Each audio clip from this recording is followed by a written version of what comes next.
फिर से साइक्लोन ने भारत के तटीय क्षेत्र को, विशेष करके पूर्वी क्षेत्र को प्रभावित किया और उसमें भी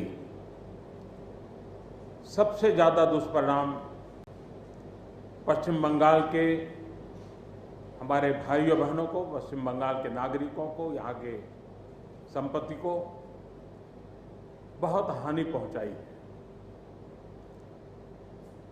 साइक्लोन की संभावनाओं से लेकर के लगातार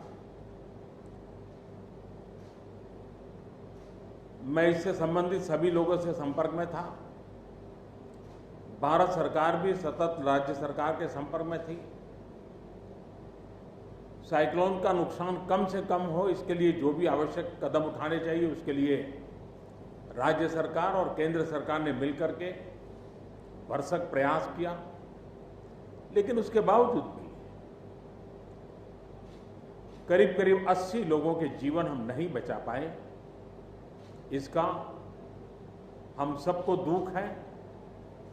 जिन परिवारों ने अपना स्वजन खोया है उनके प्रति केंद्र सरकार, राज्य सरकार और हम सबकी संवेदनाएं हैं और इस संकट की घड़ी में हम उनके साथ हैं।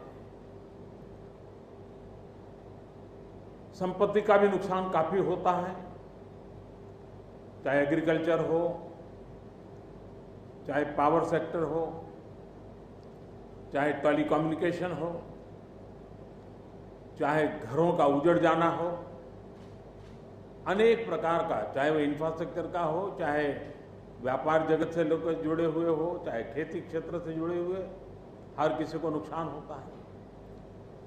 आज मैंने हवाई निरीक्षण करके बारीकी से इस प्रभावग्रस्त विस्तार को मुख्यमंत्री जी के साथ, गवर्नर श्री के साथ दौरा करके उसको देखा है। अभी राज्य सरकार ने और मुख्यमंत्री जी ने विस्तार से मेरे सामने जो भी प्राथमिक आकलन है उसका ब्यौरा दिया है। हमने तय किया है कि हो सके उतना जल्द डिटेल में सर्वे हो, कृषि का हो, पावर सेक्टर का हो, टेलीकम्युनिकेशन का हो, घरों की जो स्थिति है, इंफ्रास्ट्रक्चर की जो स्थिति है। केंद्र सरकार की तरफ से भी तत्काल एक टीम आएगी और वो टीम इन सभी क्षेत्रों में सर्वे करेगी और हम मिल करके रिहेबिलिटेशन हो, रिस्टोरेशन हो, रिकंस्ट्रक्शन हो, उसकी व्यापक योजना बना करके बंगाल की इस दुख की घड़ी में हम पूरा साथ देंगे, सहयोग देंगे और बंगाल जल्द से जल्द खड़ा हो जाए, बंगाल जल्द से जल्द तेज गति से आगे बढ़े, इसके लिए भारत सरकार कंधे से कंधा मिला करके काम करेगी और जो भी आवश्यकताएं होगी उन आवश्यकताओं को पूर्ण करने के लिए भारत सरकार के जो भी नीति नियम है उसका पूरी तरह उपयोग करते हुए पश्चिम बंगाल की मदद में हम खड़े रहेंगे। अभी तत्काल जो इस संकट की घड़ी में राज्य सरकार को कठिनाई न हो, इसके लिए एक एडवांस असिस्टेंस के रूप में 1000 करोड़ रुपया भारत सरकार की तरफ से व्यवस्था की जाएगी। साथ साथ जिन परिवारों ने अपने स्वजन खोए हैं उन परिवारों को प्रधानमंत्री राहत कोष से 2 लाख रुपया और जिन लोगों को इंजरी हुई है उनको 50,000 रुपये तक की सहायता देने का भी हम प्रधानमंत्री राहत कोष से करेंगे। पूरी दुनिया एक संकट से जूझ रही है। भारत भी लगातार कोरोना वायरस के खिलाफ लड़ाई लड़ रहा है। कोरोना वायरस की लड़ाई में जीतने का मंत्र और साइक्लोन में जीतने का मंत्र दोनों पूरी तरह एक दूसरे के ऑपोजिट हैं। कोरोना वायरस से लड़ने का मंत्र है जो जहां है वहीं रहे, जरूरत नहीं हो तब तक घर से बाहर न निकले और जहां भी जाए 2 गज की दूरी बनाए रखे। लेकिन साइक्लोन का मंत्र है कि साइक्लोन आ रहा है, जल्दी से जल्दी सुरक्षित स्थल पर आप शिफ्ट कर जाइए, वहां पर पहुंचने का प्रयास कीजिए, अपना घर खाली कीजिए।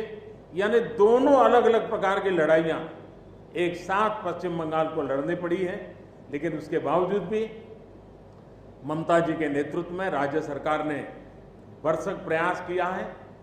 भारत सरकार ने भी लगातार उनके साथ रह करके इस संकट की घड़ी में जो भी आवश्यक, जो एडवांस में करने योग्य था, जो उसी समय करने का योग्य था और जो आगे दिनों के करने की आवश्यकता है, उसको भी पूरा करने का हम प्रयास करेंगे। आज समग्र देश को जिनके लिए गौरव है, ऐसे राजा राममोहन राय जी की जन्म जयंती है और उस समय मेरा पश्चिम बंगाल की इस पवित्र धरती पर होना मेरे मन को छूने वाली बात होती है। लेकिन संकट की घड़ी से हम जूझ रहे हैं, तब मैं तो इतना ही कहूँगा कि राजा राममोहन राय जी हम सबको आशीर्वाद दें, ताकि समयानुकूल समाज परिवर्तन के जो उनके सपने थे, उनको पूरा करने के लिए हम मिल बैठ करके, मिलजुल करके एक उज्जवल भविष्य के लिए, भावी पीढ़ी के निर्माण के लिए समाज सुधार के अपने कामों को निरंतर जारी रखेंगे और वही राजा राममोहन राय जी को उत्तम श्रद्धांजलि होगी। मैं मेरे पश्चिम बंगाल के सभी भाइयों बहनों को विश्वास दिलाता हूं कि संकट की घड़ी में पूरा देश आपके साथ है।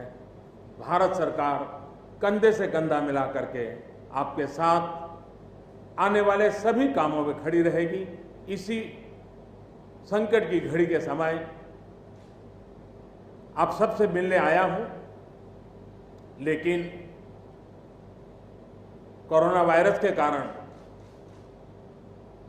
सब नागरिकों से तो नहीं मिल पा रहा हूं।